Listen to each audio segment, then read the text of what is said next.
carry through nicely, and you'll still get a nice full flavour steak. So that's why it's a very good steak for well done as well.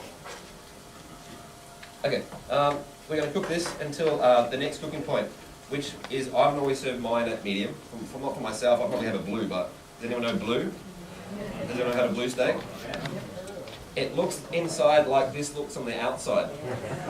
The same colour on the inside. You basically cook it for 10 seconds per side. 10 seconds. Anyone want a blue steak tonight? No.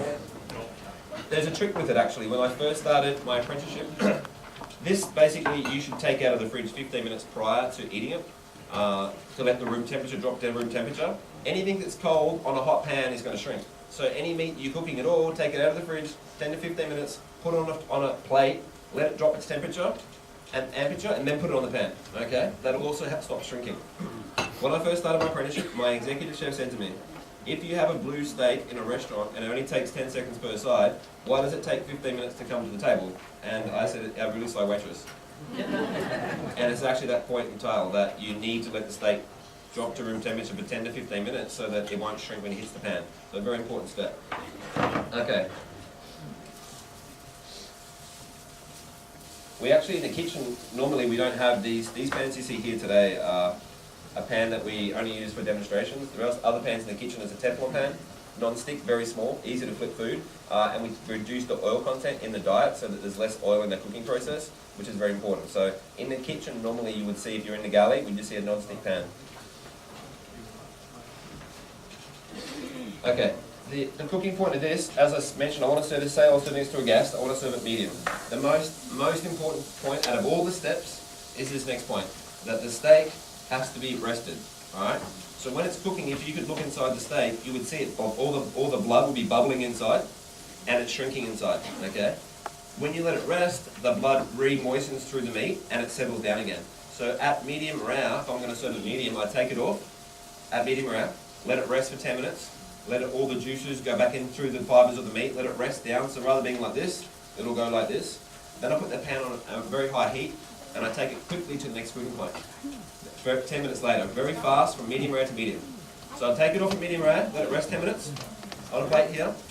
I put the pan back on hot, I put the steak back on, and I've got within a minute maximum to take it to the next cooking point of medium. If I start cooking 2 or 3 minutes, it's going to go back to the first step one again. It's going to start boiling and shrinking. So you've got a short window to take it from medium rare to medium, okay? Then the last point of this exercise, just before you're going to serve it to the guest, 2 more minutes before they actually cut the steak open, so that the blood actually retracts in the meat as well. So it needs about 2 minutes before you eat it. You can't actually put it on the plate and start eating it straight away. Same with, even with a roast, for example. If you take a roast out of the oven, you cut the roast, even if you have to rest it for at least 15 minutes. So with the steaks, it's a little bit different. It's a smaller piece of meat. So you can take it off 10 or 15 minutes, but put back on the next cooking point, take it off, let it rest 2 minutes, put it on the plate, serve it out. So if you're in a galley, you would see there's all these steaks here are on big trays, and the order comes in. We put the steak on, we take it off, we rest. We wait till the order gets fired, we put it back on again, 1 minute, and we send it out. By the time it gets to your table, it's like 2 minutes. It takes the waiter to walk all the way from the galley all the way back into the dining room. And it depends how fast the waiter is as well.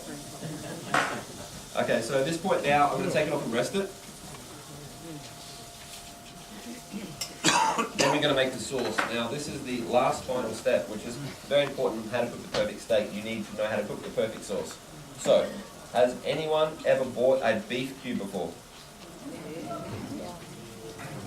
Has anyone ever used a beef cube before? They are terrible things. Terrible. My mother uses them as well. They are terrible, terrible things. You need to make the sauce that derives from the animal that you're presenting the meat from. Okay? So you need to buy the beef bones, and you need to roast the bones in a big tray. So I get a tray at home. My oven's quite big at home. I have a tray, like so. I get all the bones from the butcher, which are like $1 a pound. I cover the tray with bones, and I roast in the oven for half an hour. Then I come back and I get a big pot. I put the bones into the pot, fill it up with water. I put it on simmer. I go play golf for 8 hours. I come back. The stock is ready to go. So the only thing you need to add to it is you need to cook up a little bit of carrot, celery, onions, roast that off and put it into the top. And then that's your beef stock. So from that, actually in French it's called flavoured liquid, because it's only just flavoured water. Okay, it's only a stock. So to take it to the next point, to a demi, you need tomato base, like a tomato paste, a little bit of red wine reduction, and a thickener. Like, has anyone